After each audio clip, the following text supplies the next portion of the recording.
I'm not a lawyer, but I watched day 80 of the YSL RICO trial, so let me tell you what happened. Listen, they spent all last week still talking about the Lil Wayne tour bus incident, and I needed a break. All right, so today started off talking about an incident that is not even a part of the indictment, but they had an officer on the stand to kind of recap what happened. Yeah, I heard my lieutenant, which his unit number is 1191, pull out on a traffic stop of a vehicle that just left Crucial, heading eastbound down Donnelly Hollowell. I heard him pull out on radio. I also saw his blue lights click on, and he pulled over a red Dodge Sport Utility Vehicle, Durango. Yeah, the driver was named Alexis Greer. The passenger was named Jerika Hauser. The back driver's side passenger was Martinez Arnold, and the back passenger side passenger was Deamonte Kendrick. I observed marijuana strewn in the area, like on the floorboards and stuff where Mr. Kendricks was sitting, and Sergeant Murphy found a gun in the back flap of the passenger side seat, you know, where you keep maps and stuff. He found a silver Smith & Wesson semi-automatic handgun. Sergeant Murphy then went to detain Mr. Kendricks. Mr. Kendricks was wearing like a red and black leather jacket with shoulder straps, and I remember Sergeant Murphy went to grab on the shoulder straps to detain him, and Mr. Kendricks took off, fled on foot. He's a lieutenant now, but Officer Butler searched Mr. Kendricks after he got him in custody and found. I sustain the objection. Remember, one at a time, okay? No, it's one at a time, Mr. Weinstein, okay? I understand, Your Honor. No, you don't, because you keep objecting in harmony. I ran the gun on NCIC to establish if it was stolen, and it was in fact was. Was anyone charged with the possession of the fire, the stolen fire? Yes, Mr. Kendricks was. Why was he charged with it? Because he was sitting the closest to it. And then a few of the defense attorneys come up to do some cross-examination, including Deamonte Kendrick's attorney, as well as Shannon Stillwell's attorney, Max Sharp. Do you frequently find people fidgety in the back seat when they're pulled over? Sometimes, but not really. You can tell, like if somebody's acting real fidgety, but most of the time, no. You mentioned arresting Mr. Kendrick for a theft by receiving charge, correct? Yes, sir. That charge was later dropped, correct? I don't know. I sustain the objection. Thank you.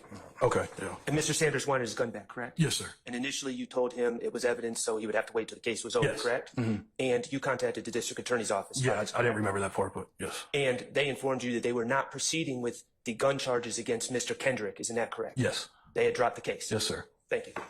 And then the state calls Shawanna Edmond, and Shawanna is the mother of Donovan Thomas. If you remember, Donovan Thomas's unaliving is one of the central components to this entire RICO case. I'm Shawanna Edmond. I'm Donovan Thomas' mother. That's my son, Donovan Thomas Jr. Yeah, we call him Peanut. And when was the last time you saw your child alive? The last time I saw my baby was, give me a minute, please. It was Friday night. He was, always came to the house, and we, What date is that? Just tell me. the date, January 9th, 2015. He was the same happy-go-lucky self. Always calling, checking him as he always did. He drove a blue 2007 Chevrolet Tahoe. Upon him talking, and he was kind of moving toward the music industry. Are you familiar with a person by the name of Rayshawn Bennett or Gucci? Yes, I am. Was Gucci one of the artists that your son worked with? Yes. Are you familiar with a person by the name of Javon Fly Henry as well? Yes. Did your son work with that person as well? Yes. And with respect to Gucci, what was your son's relationship with Mr. Henry? I think with the label Think It's a Game. Now, did you personally ever visit Think It's a Game Records? No, I did not. Who was Chris Markel Bennett? That was my cousin. And on January the 10th, 2015, was he alive? No. Did you speak with your son about him on January 10th, 2015? Yes, we spoke. Do you remember when it was that Chris Markel Bennett died? Yes, I can't remember the exact month, but the year was 2011. It was homicide. How did you find out your son had been harmed? I received a phone call. January 19th, it was Father's Day. I drove up to my son's gravesite, and once me and we drove up there, we noticed that the gravesite had been vandalized. And when I got out the car, I wasn't familiar with the word, but some of his other friends were in the word. It was something was spray painted, slapped on his grave, and it was chiseled around the size of the headstone. When you said January, It was Father's Day. you meant 2019? I'm sorry, 2019. Yes.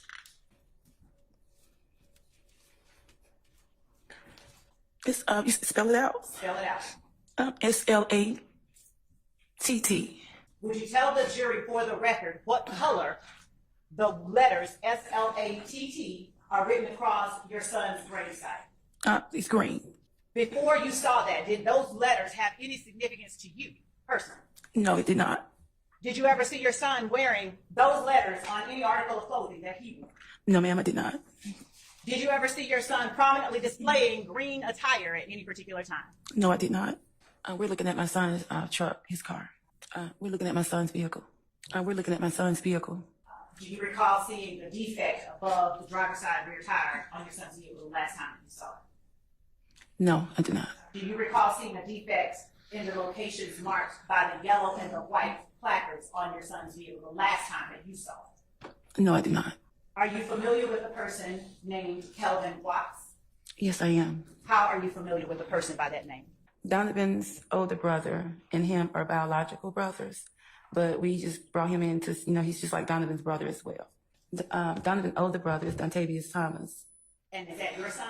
That's my son. Marquavius and Kelvin shares the same mother. And Marquavius and Dontavius share the same father. Did Kelvin go by the name Kelvin? Did you call him Kelvin? No, I just called him Kel. Did you ever know him to be called Shell Kel? No, not me personally, no.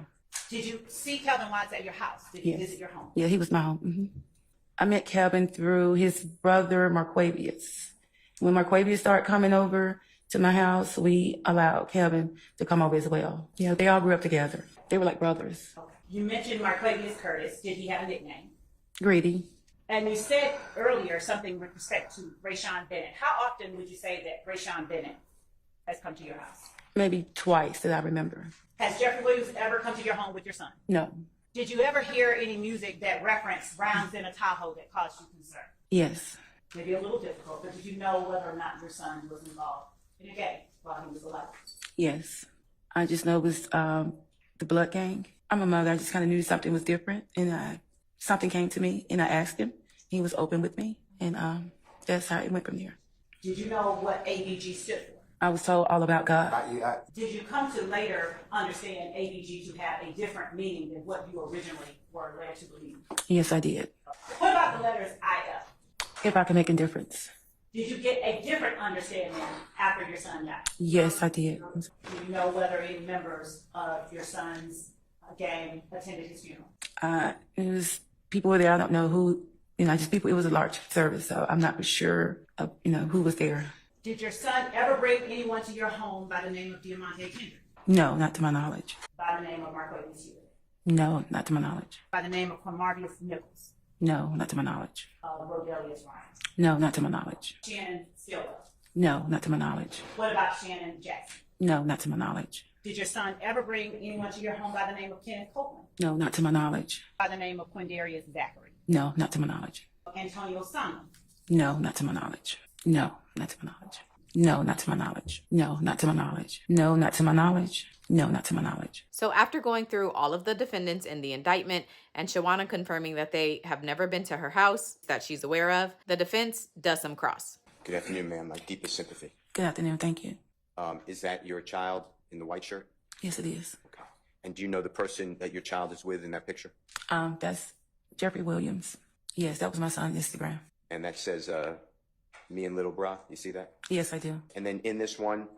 Jeffrey Williams. And then do you recognize in the center picture who that person is in the white? Yes, I think that's the artist Birdman. Okay. And then next to him, and it's also the bottom, so it's in the center, a young female. You recognize who that is? I do not. All right. Do you see the writings? Presents Rich Gang and YMCMB Flashy Lifestyle Episode 5 featuring Thugger and Paris Hilton?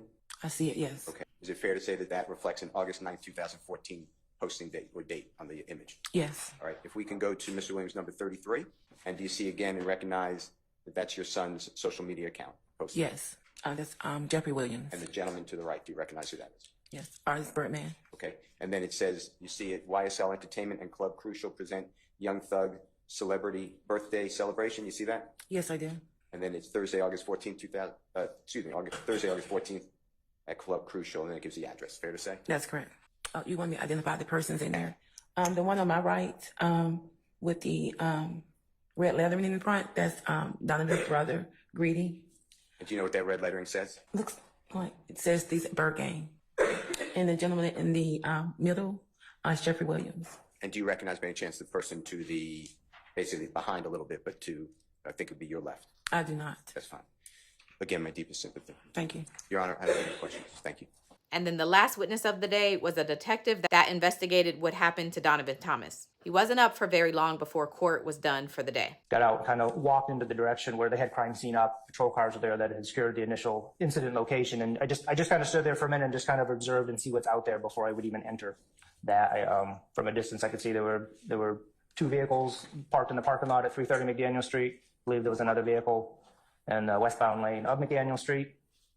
Initially, that's kind of what I saw. And the closer I got, the more I realized that some of these vehicles appear to have been, I guess what we call some defects, have been involved in some type of interaction, or appeared that they had been shot, and there was some ballistic evidence that we could initially see when we first got there. And now court is done for the rest of this week and Monday of next week. They will resume on Tuesday, May 28th.